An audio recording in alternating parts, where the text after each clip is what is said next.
What's your product?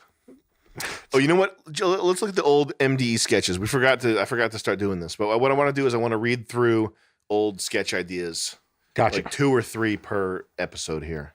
Are these the old ones? These are the old ones. Like when we first met, old ones? Yeah, they're in here. Yeah, like steroid monster at accounting firm. Oh my God. I think these are as old as it gets. This is like when we were talking on the phone. Yeah, so not our first meetup, but like. So a fun story. When Sam and I first started hanging out, like he lived in New York and I lived in Rhode Island. I lived in Mass. I was selling cars up in Boston, and we would just call each other all the time on I would be selling cars and he'd be like working in like an office, and I'd be like, and we'd be working on a Google Docs online all day, and I'd be like, and we wrote like 270 sketches like over the course of like 3 months, and then we're like, all right, let's meet up, let's move into a house. Mm-hmm. This is super funny. All right, so I'll start here. Weekend at Bernie's with Club Guidos. Movie scene. House party with 2 less popular Guidos holding up the coolest Guido in the group, who dies how a Guido would die on his way tanning. Chokes on fried ravioli, Auntie Rita's cannoli stuffed cherry pepper. So they can't get into the party if Tommy B don't go. He actually goes through a night like he was alive, fucks a stupid bitch, checks his look, does a Jaeger bomb, and drives home because the other 2 got too drunk.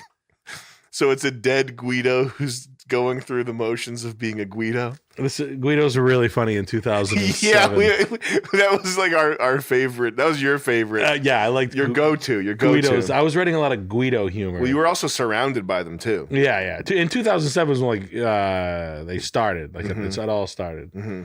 Gucci sunglasses, 745 Beamer with 22s, chains, blowouts, Lil Wayne iPod with house music, Tiesto. The French growing up, Gotti references, best weed stories, basketball shoes. Oh my God. Fresh out the box, I lick them. Licking basketball shoes fresh out the box. Oh my God.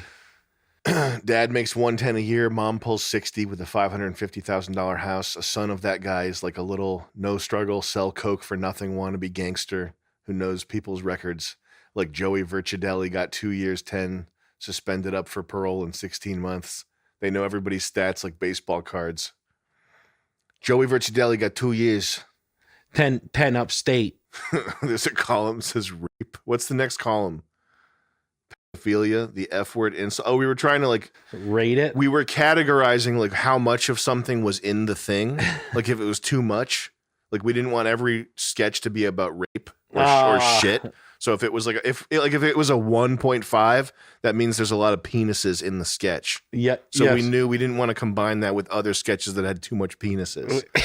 That's so crazy. These columns: Guido's shit, rape, pedophilia, the F word, insults, extreme, yelling, and penis. I like yelling. That's how we went. That's how we like got the flavor of the.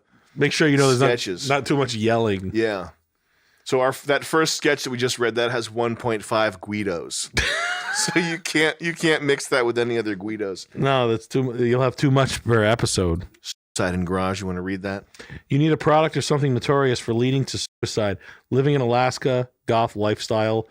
What is akin with suicide? Need to Google that.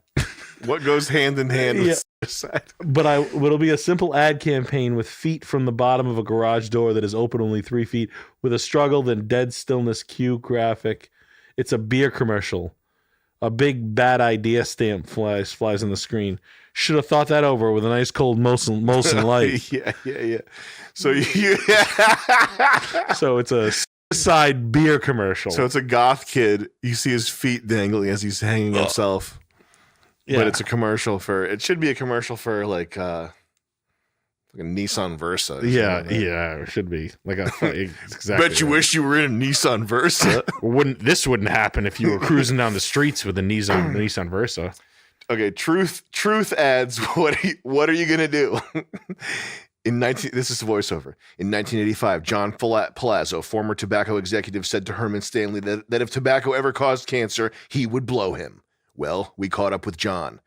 Seen at a table in a restaurant with an old guy with an old dick right in his face, blurred out. What are you going to do?